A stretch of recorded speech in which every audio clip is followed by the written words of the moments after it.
Your website does a lot of different jobs, but maybe the most important one is converting visitors into contacts. If you want to take your conversion rate to the next level, I've got some tips for you. I'm Kyle, and this is How to HubSpot.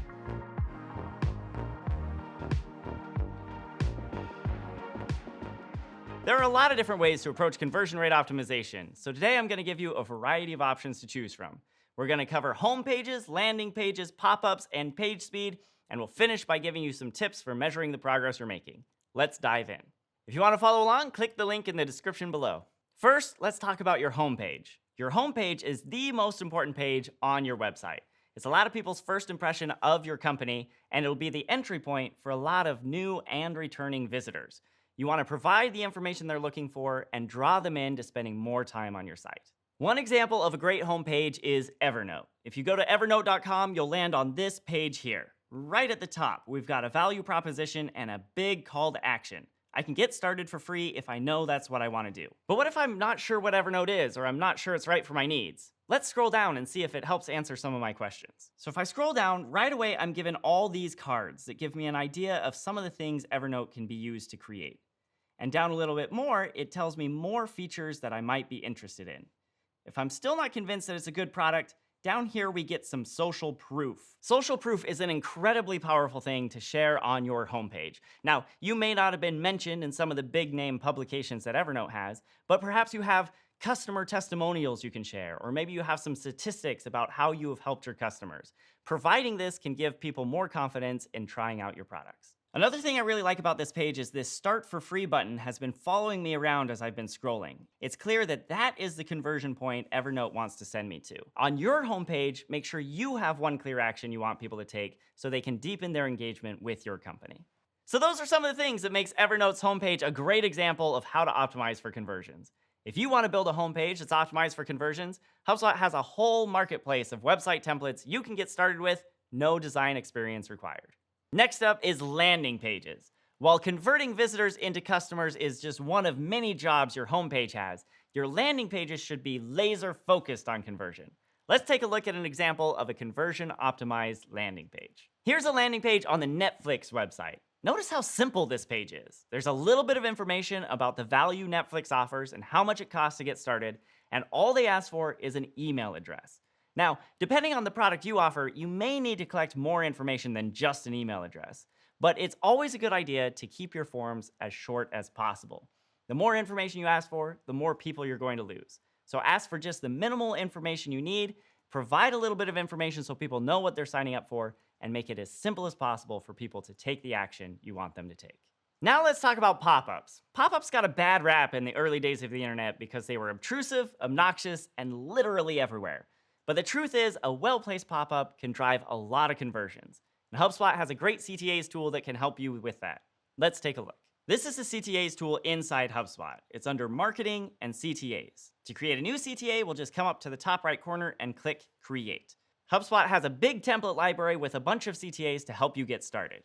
Notice that we have banners that appear at the top of the page, slide-ins that come into the corner, and actual pop-ups that appear right in the middle. I'll choose this template right here so we can build a pop-up. On this first screen, you're given a lot of options for design and you can adjust your messaging, but what's more relevant for this discussion are targeting and options. Under the targeting tab, you can control when this pop-up will be shown, and the first option is to trigger on a button click. I want you to think about that. If you have a button on your homepage or anywhere else on your website that sends someone to a form, you could link them out to a separate landing page, or you could have that form show up in a pop-up right on the page they're on. They can then fill in their information and submit the form and go right back to browsing where they left off. That's actually a less interruptive experience than other alternatives. In this way, a pop-up can improve the user experience on your page. Additional options here include triggering the pop-up on page scroll and exit intent.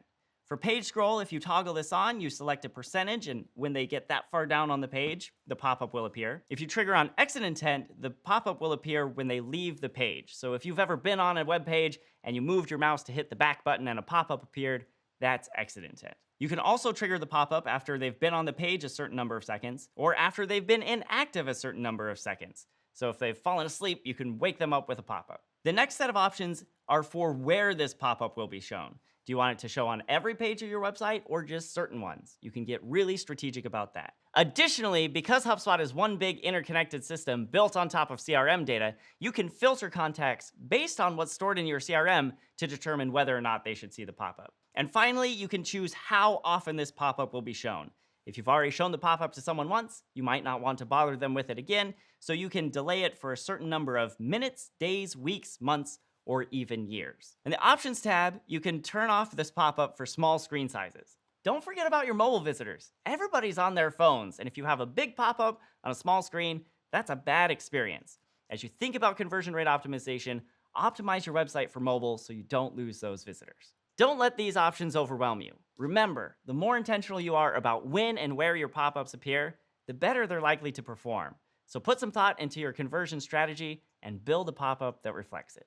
The last topic I want to talk about here is page speed. Long loading times hurt the user experience and increase bounce rate.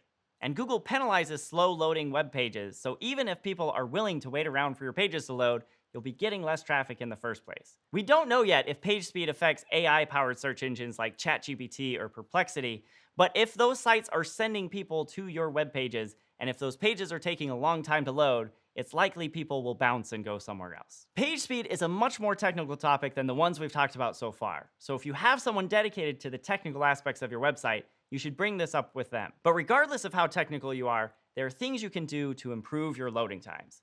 Generally speaking, fixing a slow loading web page includes things like removing and compressing media files, reducing the number of themes and plugins used on your site, removing redirects, and streamlining the coding and server-side scripts used on your pages. Additionally, if you use HubSpot to build your website, you'll get SEO recommendations for each one of your web pages. Review those regularly to look for opportunities to improve page performance. So those are my tips for improving your website's conversion rate. But before you hop in and start making changes, you should figure out what your current conversion rate is. A good way to do this is take the current number of conversions for a page during a set period of time and dividing it by the total number of visitors to that page for the same period of time. That'll give you a percentage. You can calculate this for an individual page or your website as a whole, but either way, as you start making changes, keep an eye on that number. Okay, so that's a ton of information about conversion rate optimization. Remember, your homepage is the most important page on your website, but your landing pages and pop-ups are the parts that are solely focused on conversion. Start with your homepage, then move to your landing page, then start adding in pop-ups where they make sense. After that, take a look at your mobile experience and page speeds and see what you can do to make improvements there. Throughout it all, measure your conversion rate and look for it to go up. If you want to try this for yourself, click the link in the description below. I'm Kyle, and this is How to HubSpot. See you on the next one.